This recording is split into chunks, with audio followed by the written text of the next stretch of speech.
నమో వాసుదేవాయ. ఈ ఈ ఈ సినిమా గురించి మాట్లాడుతున్నప్పుడు కూడా తెలియని ఒక ఉద్విగ్నమైన ఫీలింగ్ కలుగుతుంది నాకు. ఆయన అశ్విను, నేను భరణి. మా అంతా వెంట అశ్విని తర్వాత భరణి. గీతా ఆర్ట్స్ అల్లు రామలింగయ్య గారు గొప్ప కమ్యూనిస్టు. గీతా ఆర్ట్స్ ఎందుకు పేరు పెట్టారో ఉత్తరోత్తర అల్లు అరవింద్ గారు వివరించారు. ఏదైనా గీతా సారాంశం ఏంటంటే మంచి కర్మకి మంచి ఫలితం తప్పకుండా లభిస్తుంది. వెరీ సింపుల్, అంతకన్నా ఏం లేదు. అలాగే వేటూరి మహానుభావుడు ఏనాడైతే అరవింద్ గారి గురించి ఒక్క లైన్ చెప్పాడు, అది జీవితాంతం మర్చిపోలేను. నిజంగా లక్షలు ఇవ్వచ్చు ఆ పదానికి. ఏమిటంటే అల్లు అరవింద్ని సంధి చేసి అల్లరి విందు అన్నారు. ఆయన ఎక్కడున్నా సరే మామూలు సరదాగా ఉండడానికి, అల్లరి చేయడానికి, కాకపోతే విందులాంటి అల్లరి చేయడం నిజంగా thank you so much sir. Aravind గారిని చాలా తక్కువసార్లు కలుస్తాను, కానీ ప్రతిసారి ఓ మొమెంటరీ, ఓ జ్ఞాపకంగా మీకు మాత్రం ఖచ్చితంగా మా ఇద్దరి మధ్య అలా మిగిలిపోతుంది. అలాంటి అరవింద్ గారు నాకు ఫోన్ చేసి, ఇలాగా ఈ సినిమా అవుతుంది, దయచేసి ఖాళీగా ఉంటే మీరు ఒకసారి చూడండి అంటే, నేనే ఎందుకు చూడాలి సార్ అంటే, దాని గురించి మాట్లాడగలిగిన కొంచెం సాహితీ వ్యవసాయం చేస్తున్న వాళ్ళతో, అంటే ఆ లెక్కన జొన్నవితులు గారు కూడా ఉన్నారు కదా అన్న. నేను ఆయన కూడా పిలిచానండి అన్నాడు తమాషాగా. సరే, నిన్న కుటుంబ సమేతంగా మేము థియేటర్కి అల్లు అరవింద్ గారి ఏ అక్కడికే వెళ్ళి చూసాం sir. So it was not theatre sir, it was a temple yesterday. It was, I think the feeling is continuing. ఒక కూర్చున్న 5వ నిమిషానికి మేము లోపలికి వెళ్ళిపోయాం.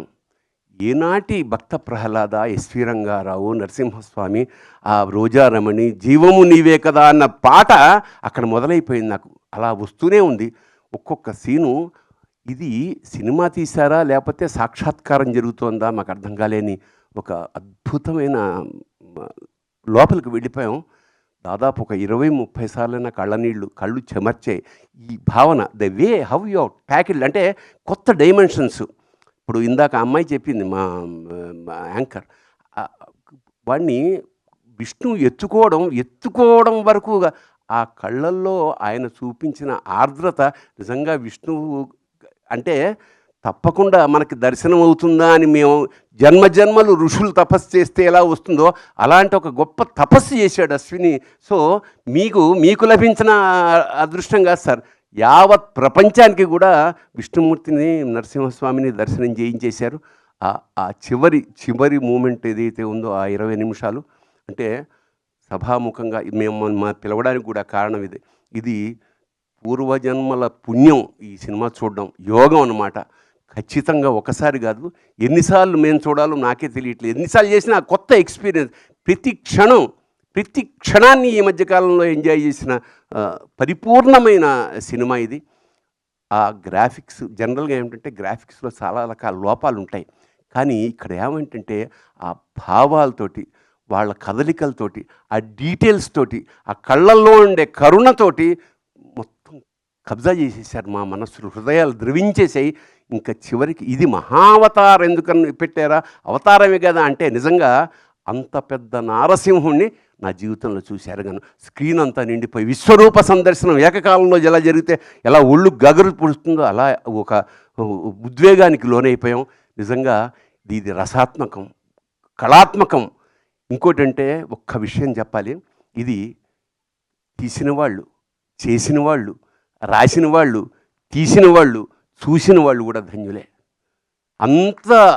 అంత గొప్ప అనుభూతిని కలగజేసినగా సార్. నిజంగా ఎప్పుడో తప్ప సినిమాలకి వెళ్ళమండి, ఏదో రెగ్యులర్గా అదే వృత్తి కదా, పెద్ద సినిమా ఏం చూస్తాను అన్న అంటే మిఠాయి కుట్టువాడు మిఠాయికి షాపు తిన్నట్టు. బట్ నిన్న వెళ్ళకపోయి ఉంటే మా జీవితంలో చాలా కోల్పోయి ఉండేవాళ్ళమేమో అనిపిస్తుంది. తప్పకుండా మళ్ళా చూడాలా. అంతా అయిపోయే సార్, మేము సినిమా బయటకు వస్తుంటే మా మనవడు కూడా వచ్చాడు, 3 ఏళ్ల వాడు. వాడిని జొన్నవితులు గారు అడిగారు లిఫ్ట్లో, ఒరే నువ్వు భక్త ప్రహ్లాదుడువా నారసింహుడివా అంటే వాడు అన్నాడు.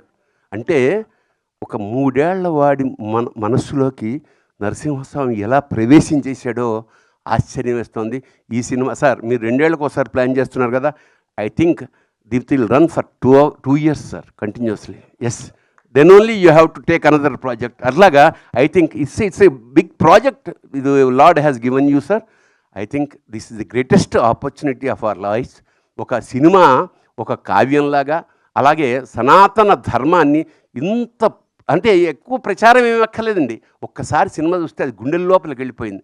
ఇలాంటి సినిమా నిర్మించిన వాళ్ళకి చెప్పాం, ఇలాంటి అవకాశం ఇచ్చిన మాకు కూడా మా జన్మలు ధన్యమయ్యేగా భావిస్తూ జై నరసింహ, జై నరసింహ, జై నరసింహ.